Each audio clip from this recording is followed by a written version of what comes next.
I'll get Congress. I've been getting politicians to pass whatever I wanted all my life.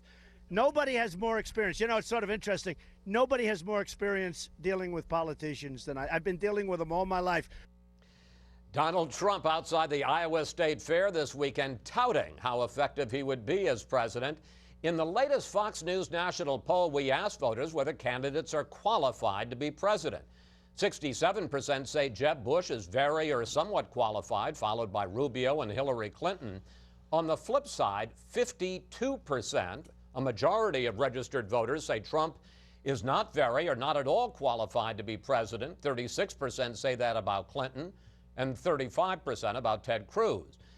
And it's time now for our Sunday group. Syndicated columnist George Will and Gearan of the Washington Post, Arthur Brooks, president of the American Enterprise Institute and author of the new book, The Conservative Heart, How to Build a Fairer, Happier, and More Prosperous America, and Bob Woodward, also from the Washington Post. Well, George, pretty interesting poll results.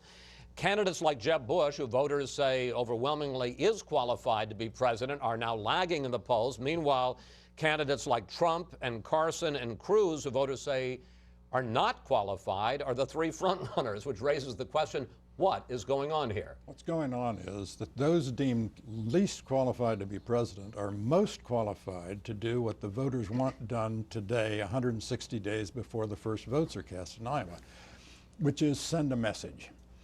That was George Wallace's engaging theme in 1968. He said, send them a message. The antecedent of the pronoun them was anything you wanted it to be. So that's what they're doing. This is a version of the 1960s fad called primal scream therapy.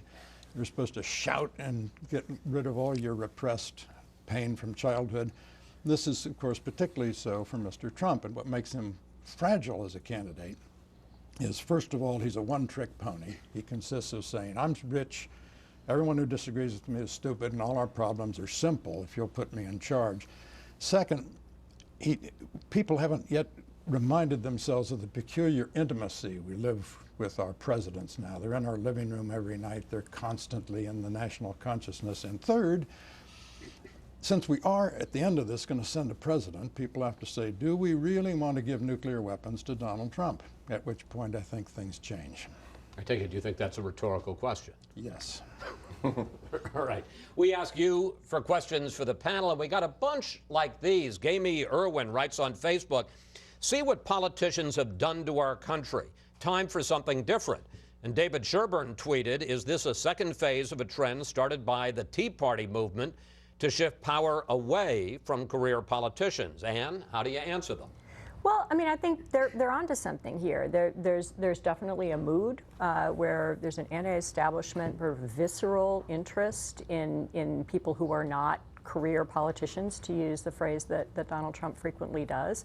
But there's not, and that really has something that's been largely missed by the Clinton campaign and by the Jeb Bush campaign. They were the establishment candidates. They have the credentials on paper that people are kind of going, we're not so interested in right now. I do think that'll change over time, but right now it's. Well, that's precisely the question. George says it's a primal scream and acts as if this is a phase.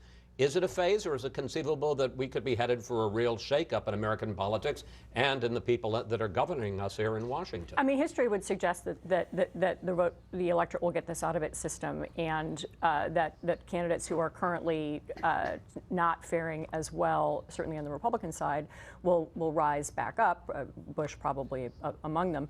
The question for Clinton is, can she hold on to the front runner status and build on that at the same time as Sanders is tapping into something that, yes, it'll sort of peter out, but it's not going to go away. All right, we're going to get to the Democrats in the next panel segment. Arthur is a student of the conservative movement. How do you explain the surge, as we see in this latest Fox poll, of Trump, of Fiorina, of Ben Carson, at the expense of all of these sitting and former governors and senators with all of their credentials. Well, George Will has it just right.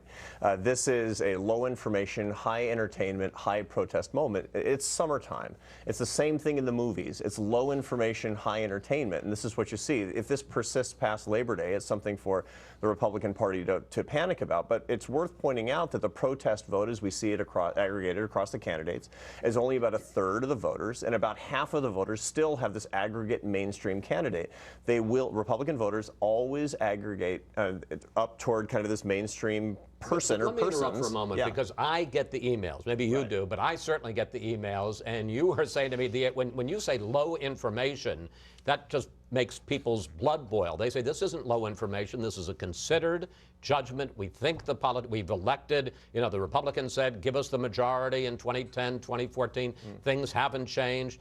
Barack Obama talked about hope and change. Things haven't changed. They feel in the right direction. They say this isn't low information. They've gotten something that you haven't gotten yet. No, I understand that. And I'm not saying that people are ignorant. What I'm saying is that they're not asking for specifics about policy. That's not what people are interested in at this point in the cycle. They will become more interested in that, and Republican voters will gravitate toward the person who's most qualified to be president. The challenge for the protest candidates is to get those numbers up. That's the most important thing. Republicans always come back to that. They came back to Mitt Romney. They come back to the candidate who's most qualified to have the nuclear arsenal in his or her hands. People that are emailing me say that's exactly the problem. We came back to John McCain, we came back to Mitt Romney, and those weren't the right guys. Let me put up another data point from the latest Fox News poll. GOP primary voters say that Dr. Carson is the most likable of the candidates, followed by Rubio.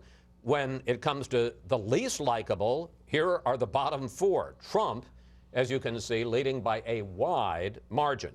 Bob? What do you make of the Trump phenomenon?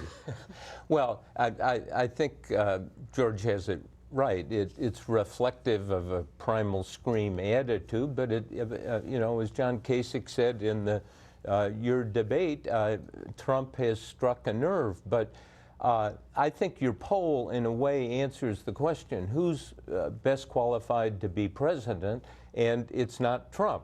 It's the traditional candidates. And having spent too many decades trying to understand presidential decision-making, it's really important. Presidents make important decisions, and the presidency is not a roulette wheel. And if you look at Trump, anytime he talks, any number can come up, anything can come out of his mouth, and I think people are entertained by that, and I think it's got a gravitational pull on a certain level. But to say, we want to make this guy president, I suspect it's not going to happen. I have to tell you, George, I was deluged by email. This is really on my mind. And I got a lot of email about you and your somewhat unkind comments over the last couple of weeks about Trump. You want to take any of that back? No, not at all. This was another rhetorical question. I would simply say that a lot of people sending you emails are angry. They're angry at Mitch McConnell and they're angry at John Boehner. They should be angry at James Madison. Their problem is we sent all these Republicans to Washington and they still can't work their will from Congress. The fact is the separation of powers, which is there for a reason and has served us well over time, is an impediment to getting things done in Washington. Get over it.